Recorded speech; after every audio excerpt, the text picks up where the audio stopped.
Hi guys, I promised myself I'd never do a reaction video, and I really like to tone down everything that I've done with respect to politics, but this one just cuts the cake, and I had to do a reaction video.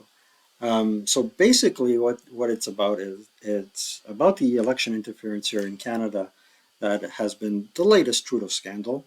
And as you all know, Mr. David Johnston was elected as special rapporteur, and the opposition to the Liberal government has been um, all in unison saying, "Oh, well, this man is not impartial. This is crazy." As a matter of fact, Pierre Poilievre said, "There's 40 million Canadians in Canada. He had to pick this fellow."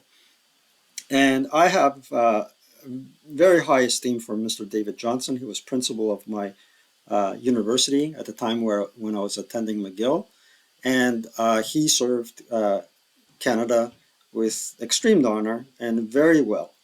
Um, Nothing bad can be said about Mr. Johnson. However, there is the question of impartiality, and it seems that he has provided the same answer, uh, well rehearsed, well played out, well said, to different uh, reporters that asked this question of impartiality.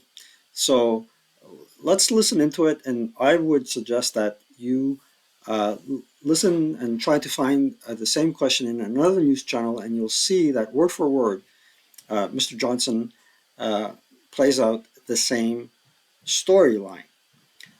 Now, before I go any further, as you can see, this is CTV news coverage. I'm only using a snippet of it for less than 2 minutes, and I'm using it under fair use. This coverage belongs to CTV News. So let's listen into what Mr. Johnson had to say. I'm going to mute myself so you can only hear one audio source as opposed to two.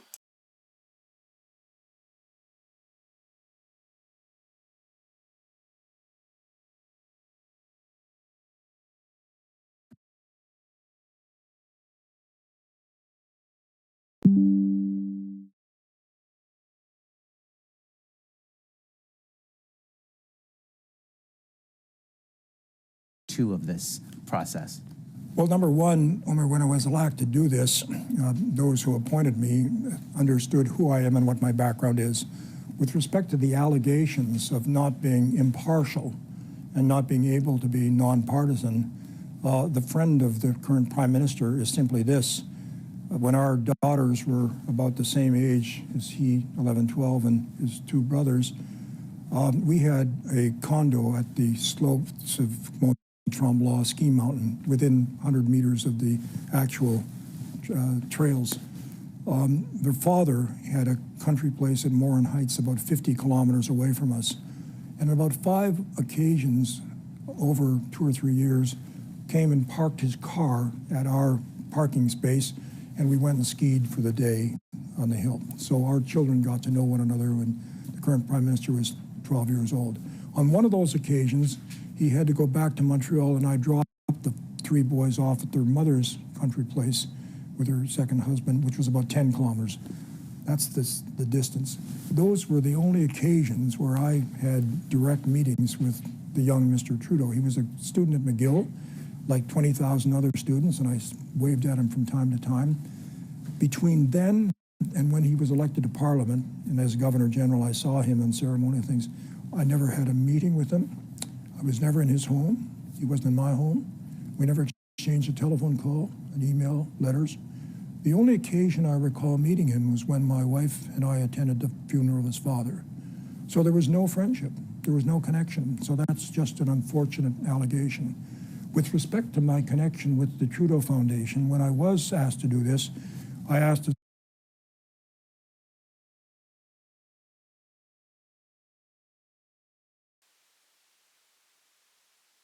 What's wrong with people that wear suits and ties?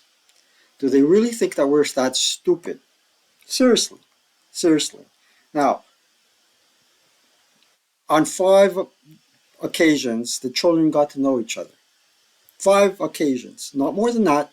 5, exactly 5, not 4, not 6, or more. It was 5, maybe less. With those 5 occasions, we are expected to believe that the father, the paternal father of these children, trusted this gentleman with the transportation of 3 of his children between his home and his estranged spouse's home. So what are we supposed to believe here? That this fellow was simply a cab driver, a taxi driver for Trudeau's children on one occasion?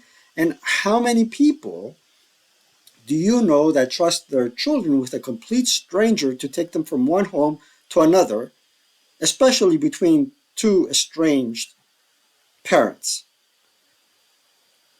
Come on. Come on. I mean, as a parent, would I trust a complete stranger to transport my kids? I don't know if you guys see what I see. And then the other thing that was mentioned was, okay, so he was a student at my school while I was principal, and from time to time I waved at him. Well, I can tell you for a fact that Mr. Johnston also invited me to a golf game, and he would wave at me when I was at school as well. All right, moving rather along, he's also invited um, to the funeral, and between the ski trips and the funeral, apart from a simple wave at the McGill campus in downtown Montreal, there was no interaction between Mr. Johnston and Mr. Trudeau. Well, that's complete partiality. I mean, complete strangers at arm's length always show up at people's funerals just out of the blue, invited or not invited. And we didn't have each other's phone numbers. A whole slew of people were attended Mr. Trudeau's funeral. I'm sure um, that Mr. Johnston waited in line outside, and there wasn't a special reserved area inside the church for him. Sure. Come on, ladies and gentlemen. Come on. And how can the reporter keep a straight face and not be outraged with this? Special Rapporteur, Mr. Johnston, with all due respect, you're not a special rapporteur. You are an advocate for the Prime Minister.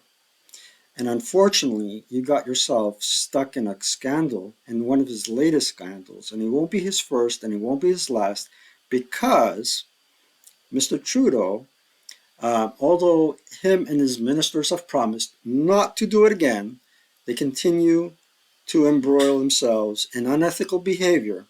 And unfortunately, it'll only get worse the way things are going. It won't get any better. So give us a break. We're not stupid. All right, we're not stupid. And inquiry or not, no matter what your recommendations are, the Prime Minister does not have to take them into consideration. Unfortunately, there have been some interesting and intelligent decisions made by Mr. Johnston. The unfortunate part of it is that Mr. Trudeau is not obligated to look at any of them or implement any of them. Mr. Trudeau and his government, that is. So that's why I also believe that an inquiry is in order. It would be the right thing to do, and the excuse that well, we can't share with you classified information, that's a no-brainer. We've already had several inquiries where issues of national interest have been at stake, and the inquiry went ahead in any case. So that's my 2 cents on it. I hope you enjoyed it. Take care and tell your friends about this video as well.